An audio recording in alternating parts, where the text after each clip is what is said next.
welcome to Girlfriend Therapy Radio. I am your host, Kwanzaa. Happy Thursday. Happy New Year. I am so glad to be on the other side of 2017. I shared with you guys, as the year was going on, how crazy 2017 was. But I shared with you guys last year as I kind of sat back and assessed it all. It actually wasn't as crazy as I thought. It just, I guess, just kind of going through the ups and downs of it, the ebbs and flows of life. It just kind of felt a lot heavier. But like I shared last week, I learned some amazing lessons in 2017. 2017 has taught me a lot, and so I am grateful, and I'm absolutely grateful to be on the other side of it because it was a doozy, guys. It was an absolute doozy, but I'm excited to be here with you guys tonight for some Girlfriend Therapy Radio. If you guys are listening, if you're called in, if you're listening via the website or the internet, you guys can go to Facebook. I'm actually Facebook Live again, guys. This is the second week in a row, and I'm not going to make it a habit. But I realized that, one of the things that I wanted to do this year in 2018 was try to be a little more engaging. And so I like that Facebook Live allows me to do that kind of, sort of. One of the things I always say is that I'm not going to, respond to the comments and different things that come up while I'm doing live because I still have a radio show to do. But it does give you an opportunity just to kind of, you guys see my face, and those who are looking at it live, you get to see all the background stuff. All of the me swirling in my chair, which the folks on the radio don't know that. So if you're able to tune in and check us out live on Facebook, you can go to my page, actually, Kwanzaa Gibson. Go to my page on Facebook, and you can check us out live as we do the show tonight, guys. And I'm super excited tonight. We're actually talking about the New Year reset. Now, I know a lot of people have started to do like New Year's resolutions and those different things, but I want to introduce to you guys, if you're not familiar, the concept or the idea of doing a New Year reset. And I'm going to talk a little bit about what this, New Year's resolutions, a lot of us are familiar with that, but then also talk a little bit about what the New Year reset, what that looks like, and how it differs from the New Year's resolution. And so before we get started, I want to give you guys a chance to get your pen and your notepad. This is going to be an information-filled session. So I want to give you guys a chance to get your pen and your notepad. And for the folks that's watching me on Facebook Live, you guys can do the same. But when I take a break, you guys will see me scurrying, trying to grab something. So this is between you and I. But for the folks that's listening online or via telephone, you guys will just hear some wonderful music, and things will be lovely. So we're going to take a quick break. Again, I want you guys to grab your pen or your notepad. I want you to put your thinking caps on and just kind of start assessing like some of the things that you've planned for 2018. And when we come back, we're going to talk about the New Year reset. We're going to jump right into resolutions and talk a little bit about that. But then we're going to get into the New Year reset, what that means, and what that might look like to you. So we're going to take a quick break, and we'll be right back.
Okay, so I am back, ready to get started.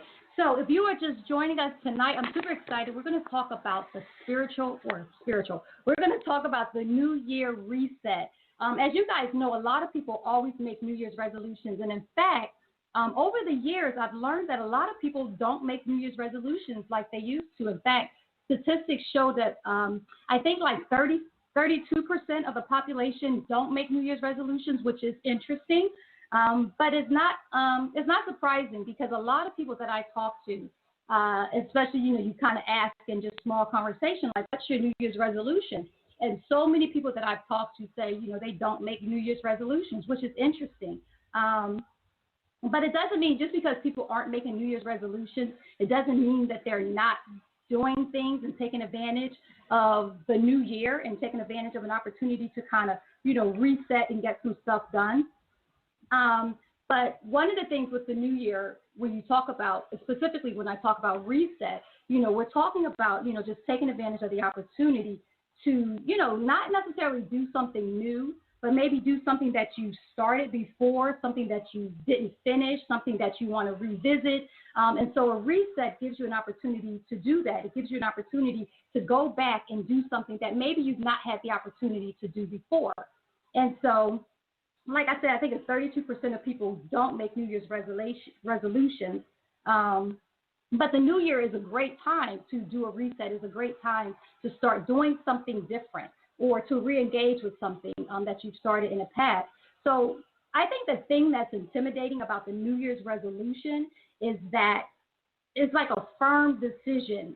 A resolution is a firm decision to do something or to not do something. And so I know over the years, I've made some, New Year's resolutions. I'll share a couple with you guys. But I've made New Year's resolutions, some, very important and some not as important.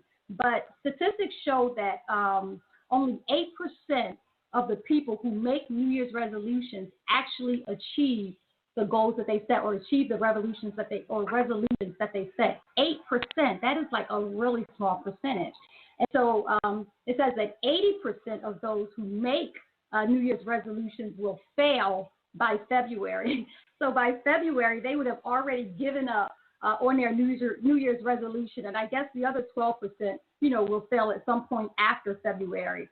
But the reality is that 92%, guys, 92% of those who make New Year's resolutions will fail. Like they will fail in those resolutions that they've started to make. And I'll share with you guys a couple of, like I said, some of the resolutions I've made have been silly, but some of them, have been important. But I remember for years, I would make the resolution to give birthday cards out to everybody in my family, specifically like my immediate family, my husband, my children, not really counting them because I always show up for their birthdays, but like for my parents, my siblings, my cousins. So every year for probably about 8 years, guys, I kid you not, I would set the New Year's resolution that I would send a birthday card to my family, on their birthday. And every year I would fail by January the 19th, or January the 18th, which is my brother's birthday. He's like the first birthday of the year. And by the time we got to January 18th, I had already failed, that New Year's resolution. And so finally, I decided that I would just stop. It really, it would have been a noble idea if I could have done it, but I couldn't. And so by February the 18th of every year, I would have already failed in that one New Year's resolution. And so the funny thing is I was talking to my daughter, and we were talking about, and she reminded me of a resolution that I made probably about 7 years ago. And this was one year I just had this harebrained idea to make a cake. So my resolution was to make a cake every Sunday for the entire year. And so by the end of the year, the goal was that I would have made, 52 weeks in a year? I would have made 52 cakes in the year.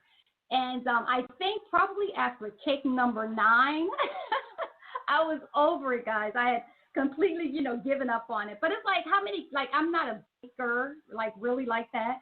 But it's like, how many cakes can you really make? I did all the vanillas and chocolates and carrot cakes and all of the, the common cakes. I did all of those. And by the ninth week, I was kind of over it. And so, like I said, New Year's resolutions, they can be things as noble, as trying to send a birthday card out to your entire family, or it could be something as silly as trying to make a cake, every Sunday for the entire year. But most New Year's resolutions are personal and they're, quite serious.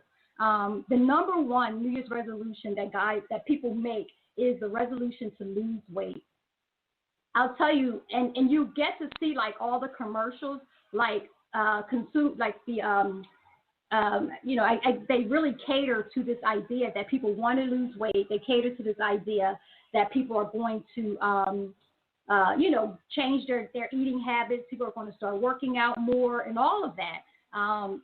So that's like the number one New Year's resolution is to lose weight. And that's followed by, people wanting to change their eating habits and people wanting to get fit. So like 90% of the New Year's resolutions are all a variation of some kind of, physical health, either eating right, losing weight, working out more. That's like 90% of the New Year's resolutions that people make. And so I guess like the failure I guess because it's so common that people will fail in their New Year's resolution, like I said, only 8% like really succeed. And because the failure rate is so high, excuse me, there's actually a name for this, guys. They call it the false hope syndrome. I don't know why that's funny, but the false hope syndrome. And what this is simply, you set up this cycle to resolve to do something, and then you set out to do it, and then you fail, and then you set out to do something else, and then you fail. And so there's this continuous cycle of setting out or resolving to do something, and then failing at that thing, and then resolving to do something else, and failing at it again. And psychologists, specifically the National Institute of Health, has defined this cycle or this condition as a false hope syndrome. That's like, I don't even know. I would have researched more about that, but I thought that was hilarious that there's actually a name because the failure rate for New Year's resolutions is so high that there is an actual name for it. And so, so you may be asking the question like, okay, why, if 90% or 92% of all people that make New Year's resolutions, if 92% of them fail, it's like, what are some of the reasons, why they fail? And some of them are pretty obvious. I mean, you can think, people are not passionate enough about what it is that they want to do. And that's surely a reason why people would fail in their New Year's resolution. Another reason is people aren't specific enough, so when someone says something like, I want to lose weight, that's kind of a general statement. And so people aren't specific enough. And for that reason, they tend to fail. Another reason is they just don't have a plan. They don't know. It's like, I want to lose weight, but they don't know how to go about doing it. And so I think this is when, people start buying different diet, different diet supplements and getting on different programs and all these different things because they don't really have a plan on how they're going to lose weight or how they're going to reach whatever it is, whatever resolution that they set for themselves. Another reason is people don't set budgets for it. When I did the cake thing, although it was really funny and it was really inexpensive, I had to plan that out. I had to say, okay, a box of cake costs, and I even went as far, guys, as like when I would go to the grocery store and they had like sales, I would like buy all of this icing and buy all of this cake. It was a mess, and it was an absolute mess. But for some people, their resolutions fail because they don't plan for it or they don't budget for it. And then another big reason that people fail, especially when people are talking about, losing weight or changing their diet or becoming more physically fit, another reason that people fail is because they don't have anybody to hold them accountable. They don't have like an accountability partner. And so that's the reason why a lot of people, fail New Year's resolutions as well. And that's why I like the idea of the New Year reset as opposed to a New Year's resolution. The resolution just seems so demanding, and it seems like you just tie yourself or bind yourself to this idea of changing something. And like I talked about that false hope syndrome, you may find yourself falling into that what happens eventually is people decide that I'm not making New Year's resolutions anymore, which probably speaks or accounts for the 32% of people who don't make New Year's resolutions. And so when I talk about the New Year reset, I'm really talking about taking advantage of the energy that the new year offers. Like there's energy that comes with the new year, and people are excited, and it's just an opportunity to reset, like to really step back and and kind of get back in the game, if you will. And so the reset basically it's a restart. It's it's a reboot of sorts. It's an opportunity to make adjustments or to fix something new or something different. And like I said, a reset, you don't have to do anything new. It could be something, an idea or something that you embarked on 3 years ago that you kind of took your hands off of, that you're saying, I might want to re-engage in that. So that's something that you can look to as you embark on the New Year reset, is looking at things that you maybe had your hands to in years previously and want to revisit that. Or it could be something that you attempted last year in 2017 that you didn't really quite feel like you were successful at. And so you kind of go back and you look at it and you think of other ways that maybe you can tweak it, or other ways that you can do something a little bit different that that can help you to accomplish what it is that you want to accomplish in that area or in that thing, whatever it is that you are doing. But really, the reset is about creating healthy habits that for the long term, so healthy habits that get you to the long term. Unlike the resolution where it's just like, I need to accomplish this.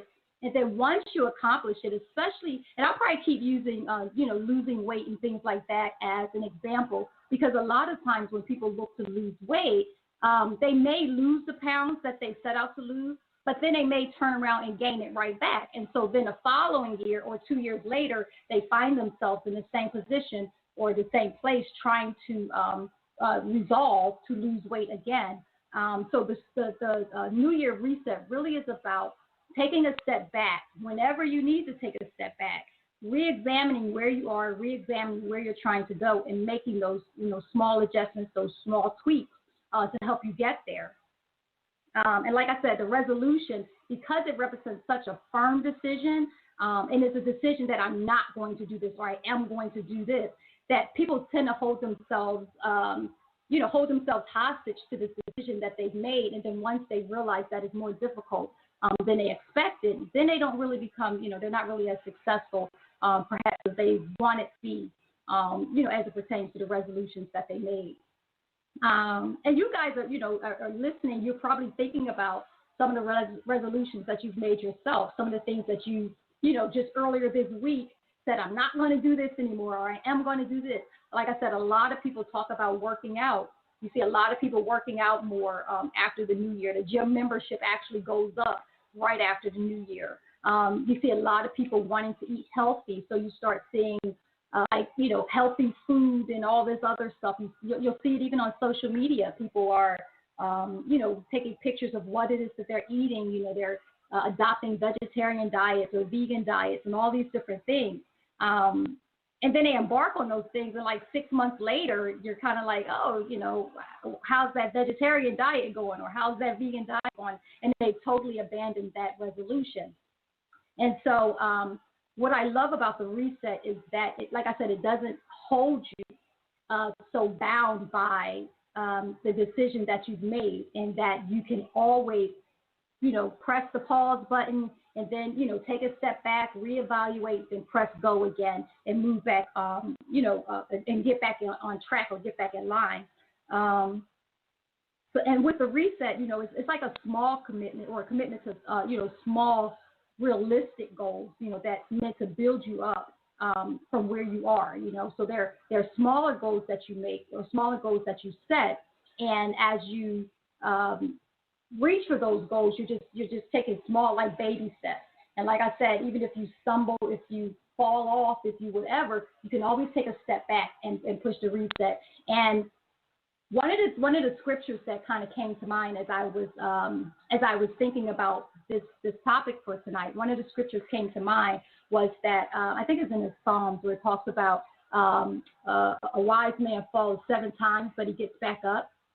that scripture kind of, came to mind when I thought about that. And the New Year reset allows you to do that, or the reset. I'm not going to keep saying New Year reset. I'll just say the reset allows you to do that. It allows you to fall. It allows you to get back up, because it is a little more fluid than, than say the resolution. The reset is far more flexible, and you get to progress. Or as you progress, you get to figure out, what works and what doesn't work.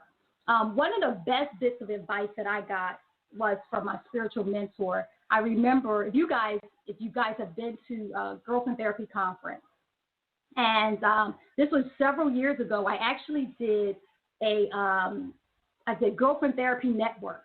And if you guys were there, I had a group of women who I still adore to this day. And I set them on, put them in front of, the people that were there at the conference. And I said, this is the Girlfriend Therapy Network. And the idea behind it was very noble. The idea was that, as a network, that we would have a larger reach, as a network that I wouldn't have to carry and do all the heavy lifting by myself, but that I would have a network of women surrounding me, not just to do the work of the ministry, but to cover me in prayer. A group of women who were all on one accord to do the work of ministry.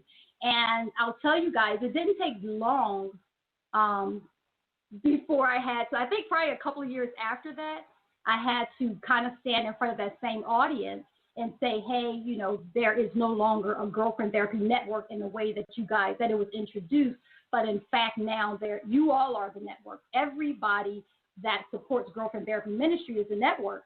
And when I tell you that was such a tough decision for me to make, and it was tough because, women would come up to me and they would say, oh, this is so amazing that you can have this group of women working together and, and it shows that women can work together and all this stuff. And all of that was true.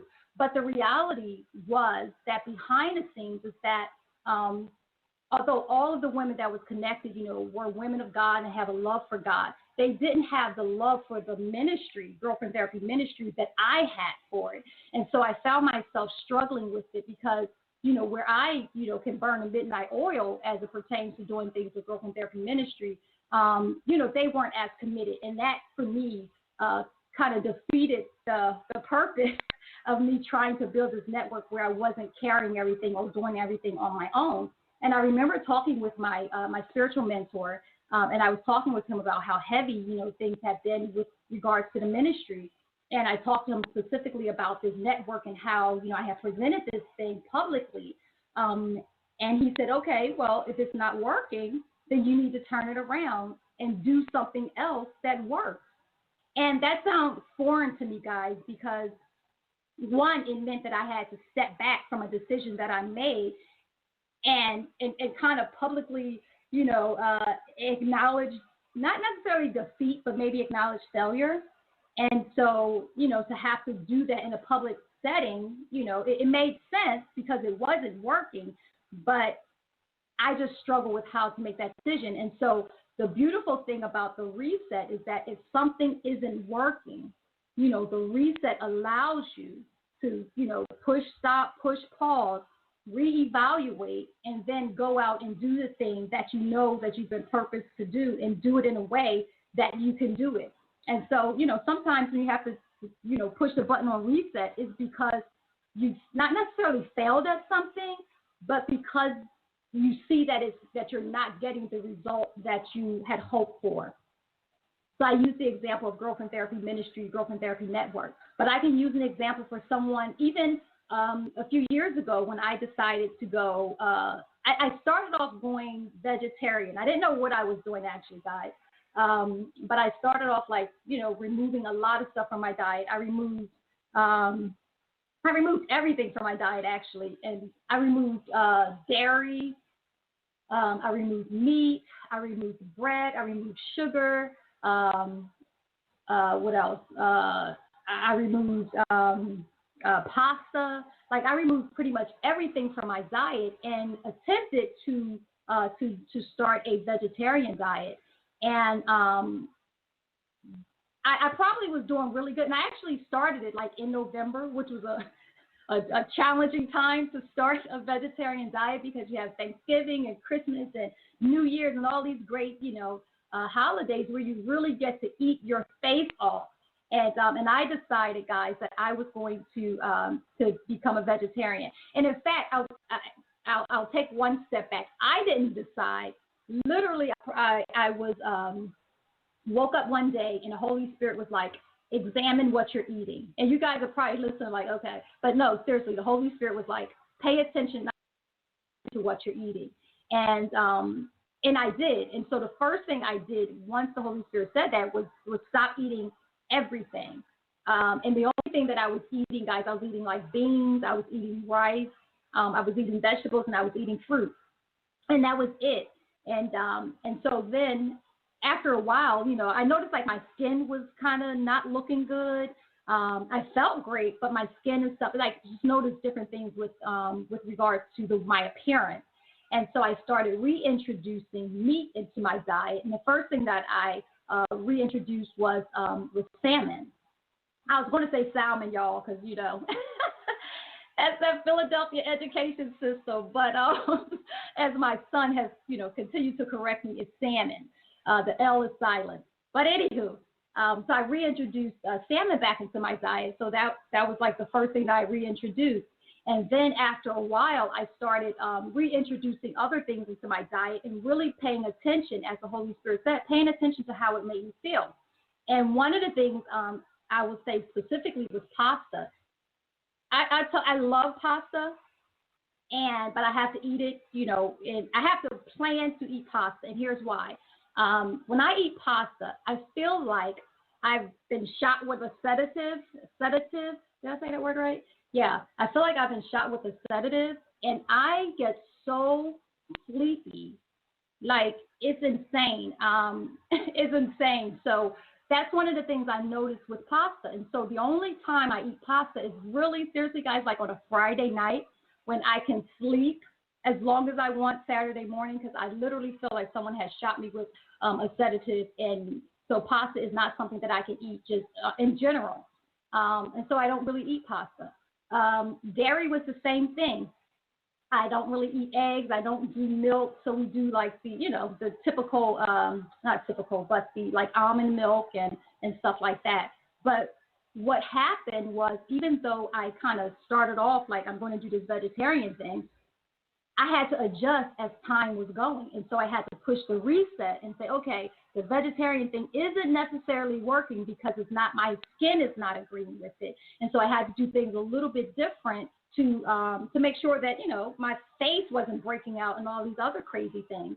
And so as I began to reintroduce things into my diet, again, I had to pay attention to what those things, how they were making me feel, how they were physically making me feel. And if it was something that didn't agree with me, I had to, like pasta, I had to schedule to eat it when I had the time to be down for several hours. But what happened as a result of it all is that my eating, I just began to eat healthier. And healthy eating, and this is a whole nother topic, but I'm going to do a quick sidebar. Healthy eating is not about mimicking what other people are doing. Healthy eating is about understanding how food affects you and how it makes you feel, and really paying attention to how, like some things that my husband can eat, I can't eat because it affects me differently. Dairy specifically is one of those things. So really understanding what you eat, how it affects your body. And what a lot of people do is a lot of times they just kind of, do this whole cookie cutter diet, and it doesn't always work. And for various reasons, it doesn't always work. And so that was one of the examples of how, I had set out on something and how I had to kind of do a reset because it really wasn't working for me. And like I said, doing, a reset is really about, like I said, about creating healthy habits that last, that's long term, and not just doing something because everybody else is doing it, but doing healthy things that last long term. And another example I'll share with you guys is working out. When I was in the military, I worked out all the time. Now, not so much. I'm not a fan of working out. Like, I used to love lifting weights and stuff like that, and I'm not a fan of that anymore, guys. Like, I'm good with, like, extra, with stretching. I'm good with, Pilates and stuff like that. Like, that's my lane, But when you start talking about running, my husband loves to run, loves to cycle, all that stuff.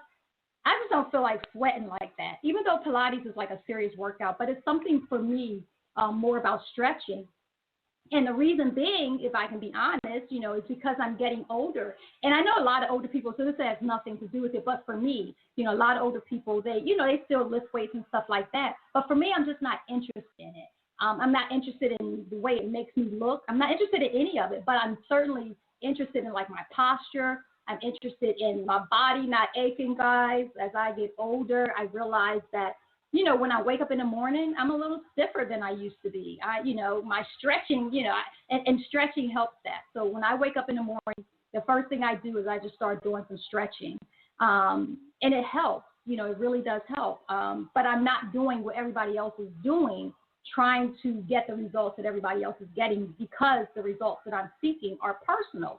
And so with the reset, I can push the reset button even in my exercise routine and do something different. And so, again, looking at this this contrast between the New Year's resolution versus a New Year's reset. The resolution is I'm going to work out 7 days a week or 5 days a week. And you get into this, this manic workout regimen. And by February, as we know for like % of people, by February, you're over it because it wasn't conducive to your lifestyle. It wasn't really consistent with who you are. And so I believe that when you do things, do that reset and you do things that that one meets the goals that you set for yourself and that are consistent with your life and your lifestyle. Like I was saying, some of the things or some of the reasons that people fail in their New Year's resolutions is because they don't have the commitment, they don't have the passion for it. And so sometimes we look at what other people are doing and we try to mimic that, and we fail because we don't have the passion to do that. I have a cousin, and you guys have seen me share some of his stuff on my page. Like I am so inspired by him, but I can't do what he does. Like he is a beast in a gym. Like this is what he does. Like that's his business. And I'm so proud of him and I'm so inspired by him. But I'm like, I can't do that. He actually has this, what is the name of the challenge? You guys have probably seen me post it, but he has like this, I want to say next level challenge, but I don't think that's it. But he has this challenge, guys. Just look at my page, you'll see it. And follow him, because if you're like seriously about, about that workout life, he is a great person to follow. But I cheer him on from the sidelines because I'm not there. But with the reset, it allows you to kind of, do what works for you. And like I said, one of the reasons that people usually fail with the resolutions because they don't have the passion for it. And a lot of times we're looking at what other people are doing and we're trying to do or mimic what they're doing. And it just isn't consistent with who we are or what we do. And after a few short months, it kind of fizzles out. And so, we find ourselves in this cycle of trying to do stuff that's not working for us and not knowing that we can push the pause button, step back, reevaluate, and really do things to help us as opposed to just doing stuff just for the sake of doing it or for the sake of saying that you're doing it. And with the reset, like you can reset as often as you want. I can start out January the 1st, 2018, and I say, okay, I'm not going to eat any sugar. And then January the 3rd, when I return to work and someone's brought some delicious treats or cookies or something in, I could either press in with the discipline and not eat the cookies, or I can say, ooh, you know what? That chocolate chip cookie sure has my name on it. And I can eat the chocolate chip cookie, and then I can reset again and say, okay, I should have ate that cookie, and just kind of start over. Like there's no condemnation with the reset is my point. Is that you can, and some people, because you guys know I always talk things from a spiritual perspective. And so some people will look at this and say, oh, there's no accountability there. But there really is. And accountability is like a personal conviction or a personal desire to do something. That's what the reset is. Like, honestly, if you look at the resolution versus the reset, the resolution 9 times out of 10, which is why the failure rate of resolution is so high, the resolution 9 times out of 10 is someone mimicking what someone else has done. That's the resolution. But the reset is really you being in tune with you. And you guys know everything I do with Girlfriend Therapy Radio is really about self-growth, self-improvement, all of that. So you being in tune with you, you really understand the things that work for you. And so that's what the reset is about. It's not about, not having accountability. It's not about just, being out there all willy-nilly or anything. It really is about you being in tune with you and you checking yourself, which gives you the most discipline than anything, because you set the goal for yourself and you're trying to achieve that goal. And when you see that you've deviated from it or that you failed, you can push pause, take a step back, and say, all right, is the deviation really a deviation, or is this a better way to go? And you get to make that decision for you. And I guarantee you guys that your success rate will be a lot greater than you doing a New Year's resolution. I guess I said all that to say that the success rate when you do a reset will be much greater than you doing a resolution, because the resolution 9 times out of 10 is not conducive to who you are or what your goals are. And like I said, a lot of people that's 32%, I think was the statistic. 32% of people who don't do New Year's resolutions, I'm sure that is a result of them trying to do resolutions and feeling like they couldn't accomplish them and feeling like they're failing in them. But the new year is a great time. And when I ask people like, oh, so what's your New Year's resolution?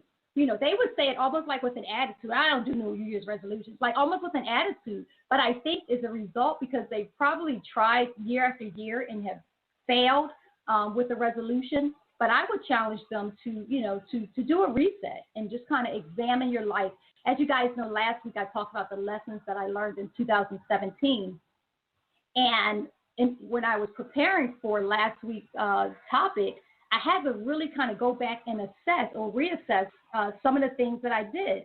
And some of those things, as I shared last week, some of those things felt like failure to me until I was able to step back and take a look at it, with clearer vision and take a look at it from a different perspective and see that it was a benefit for me. And so that's what the reset allows you to do. It allows you to look at the things that you've put your hand to. It allows you to look at the things that you've given your time and your attention to and see, how they're working for you and how they can better work for you. So that's the benefit of the reset. And like I said, you can push the pause and do a reset anytime you want. Now, someone said, isn't a reset and a resolution kind of the same?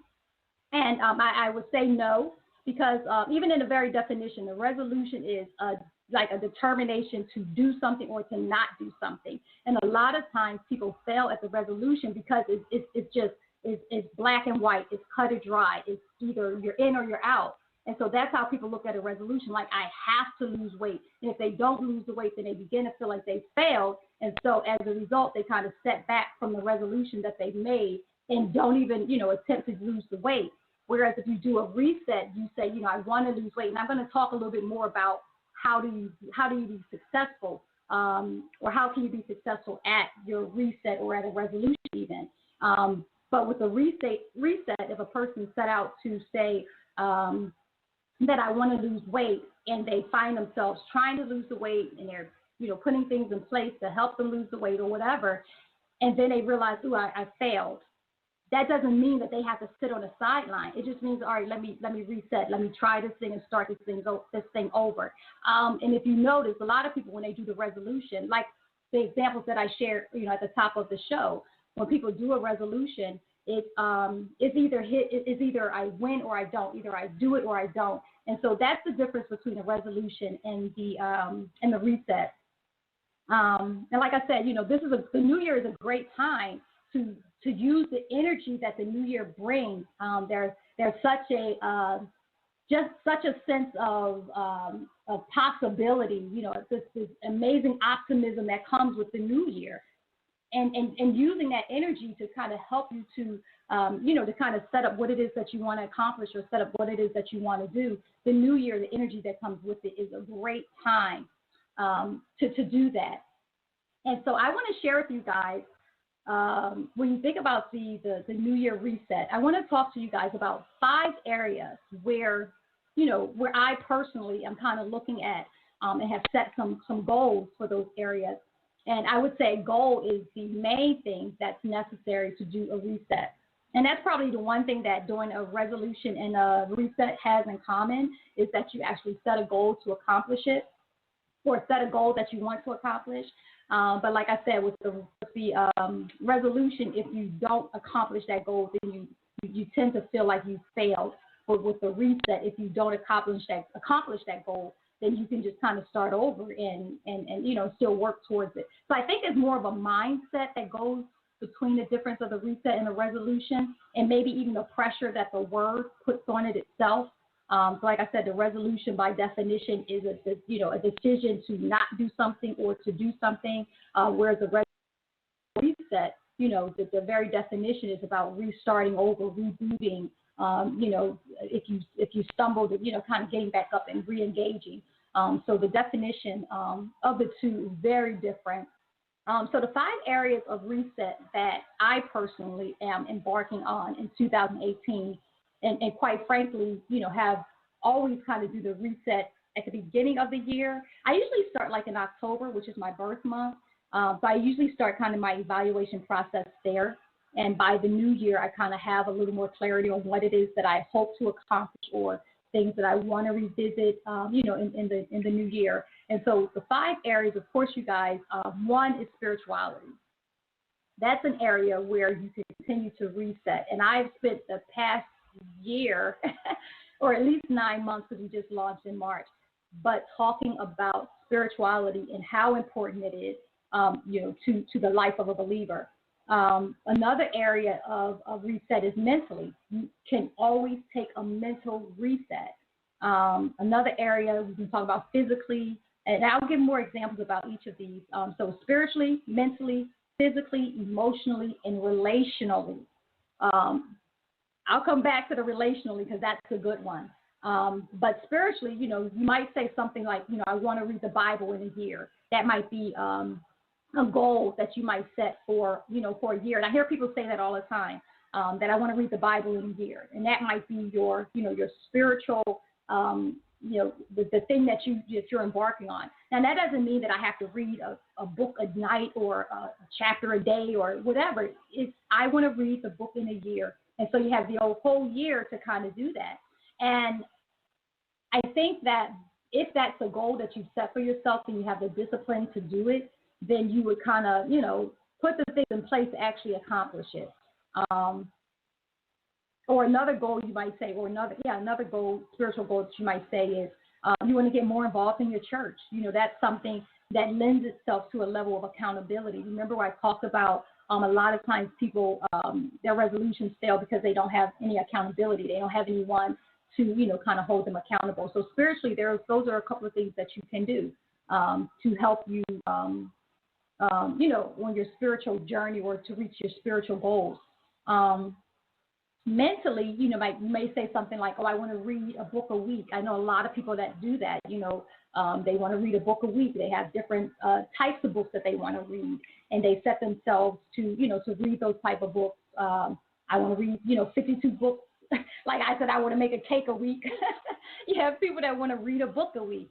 And so, by the end of the year, they've read 52 books. And if they want to read books on a certain topic, then, by the end of the year, they're just more knowledgeable in that topic because of the books that they read. And, again, you can always reset. If you find yourself that you've gone 3 months without reading a book, then you know that, okay, I need the discipline to set the goals that I actually set up. And that's one of the points. I don't know that I covered that.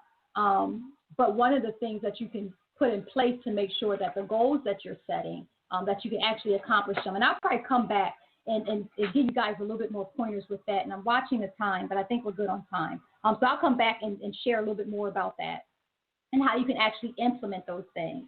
But another mental goal that you may set for yourself to develop or to grow mentally is you may want to take classes. So you may want to take a class that improves you professionally. You may want to take a class that caters to some other side of you. One of the goals that I've set, I guess mentally, is to spend more time with my creative self. So that's something that I personally have said that I'm going to do in 2018 is just really lend myself to my creative self. And you guys, if you follow me on Facebook, you've seen that I've really got into this mixed media art thing. And when I tell you that that I enjoy it so much, it gives me so much energy, and it doesn't matter what's going on. I just absolutely enjoy it. And I look at that as something that helps me mentally, because I'm being creative. And for me, creativity is not only spiritually, and that's probably a whole nother message, but creativity for me as well is a mental exercise also. And so you may say that you want to take classes on something that you're interested in, or something that, that's your profession, to improve you professionally. You may want to take classes, and that helps to engage you mentally. Another area is physically. We talked a little bit about, or I talked a lot about, how 90%, guys, of the New Year's resolutions that people set, 90% of them has to do with physical improvement. They talked about wanting to eat healthy, wanting to lose weight, wanting to exercise more. That's 90% of the New Year's resolutions that people make. And what was it, 80 or 90% of the New Year's resolution that people make has to do with physical goals. And if I remember my statistics correctly, I think it's about 92% of New Year's resolution goals fail. So that may tell you something. But physically, you might say you want to lose weight, and you might set out some goals and set some things in place to help you to do that. And I'm going to get into what the goals should look like, and it may make sense. I probably should talk about that before I got into this point, but we're going to roll with it. Or physically, you might say, I want to exercise more. That's another physical goal that you can set to help increase you physically. But again, keeping in mind reset versus resolution, give yourself a little more flexibility so that you're not as hard on yourself as you try to reach the goals that you set for the new year. Emotionally, that's a big one. I talked last week about how I had come into the new year in 2017 very heavy. And there was a lot of things, and I think over the year, as I was doing Girlfriend Therapy Radio, I've talked about different things that kind of had me, a little off my square. I talked about the elections. That was something that had me off my square. I talked about all of the shootings that, was happening to unarmed black men in 2016. That kind of had me knocked off my square a little bit. And so emotionally, guys, I was like, I wasn't as sharp as I usually am. I wasn't really able to see things as positively, perhaps, as I usually do. And as a result, I ended up kind of having a little bit of anxiety in 2017. And once I kind of stepped back to reassess and figure out where is this anxiety coming from, I was able to pinpoint it to the elections. And I was also able to pinpoint it to, all of the shootings of the unarmed black men. And so emotionally, one of the goals that you can set for yourself is to either, get professional counseling. You can set a goal for yourself to get like a life coach. You can set a goal for yourself to get to become a part of maybe a group or, some kind of support group. I think Girlfriend Therapy Forum was one of those outlets for me that helped me, talk about what it is and the things that was causing me anxiety, to talk about some of the things that was going on around the world and in our political system and in our community. So just having an opportunity to engage with people in that way, to say, these are the things that's heavy on my heart. And, the scripture or the foundation scripture for the forum is that we overcome the enemy by the blood of the Lamb and by the words of our testimony. And there is such power when you talk about what it is that you're experiencing. Again, that's a whole nother discussion, but there's a lot of positivity that comes when we share and we're transparent with one another. And so emotionally, like I said, you may want to say that I'm going to get professional counseling this year. I'm going to get a spiritual mentor this year. I'm going to become a part of some kind of support group for whatever reason. I'm going to, work with a life coach this year. Whatever it is that's going to help you to develop and mature emotionally, those are some of the goals that you can set. And also, your goal may to become more emotionally intelligent. A lot of people Like we're so reactive and so responsive. And a lot of that is because we're living imbalanced lives. Again, that's a whole nother story. But a lot of it is because we're living imbalanced lives. And when we're not really paying attention to what's going on with us, we become irrational.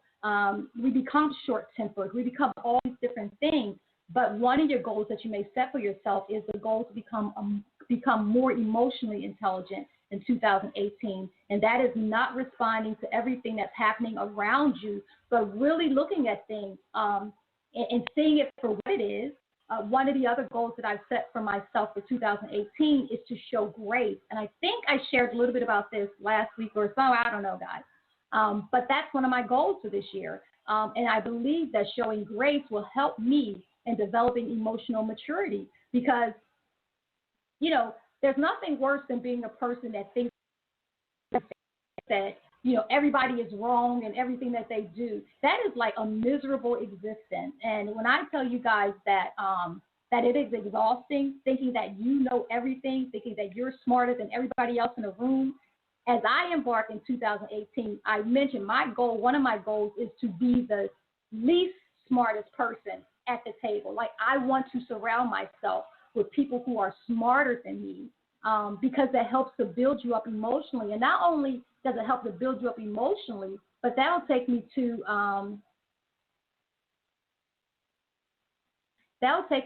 my next area where I want to grow, which is relationally. And this is an important one, guys. Actually, when I said it, I kind of smiled a little bit because it really is important. And along with growing emotionally, when I talked about not being the smartest person in the room, growing relationally is huge, guys.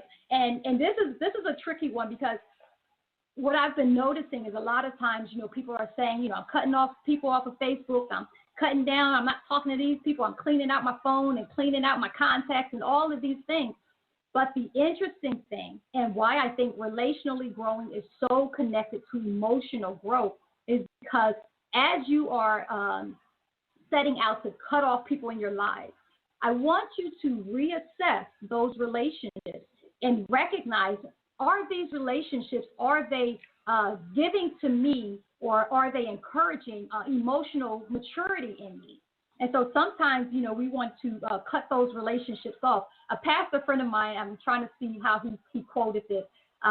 He said, our response to the thorn is usually to pluck it, and that's how we are with relationships. When something is too tough or feels like it's not gelling with you, one of the first things you want to do is cut that relationship off. But I would challenge you to examine those relationships because only in those tough relationships are you building yourself up, not just emotional intelligence, but it's building you up as a person. And so before you start cutting people out your lives and cutting people off your phone, recognize what those relationships, like what the benefit of that relationship is, but then also keeping in mind that benefit may not look the way that you think it's supposed to look. Because oftentimes, we're in relationships thinking that we're supposed to be emotionally or that we're supposed to be stimulated from this relationship. And we never look at it from the perspective that maybe we are the ones who are giving in that relationship. So let me see if I can explain this a little bit differently.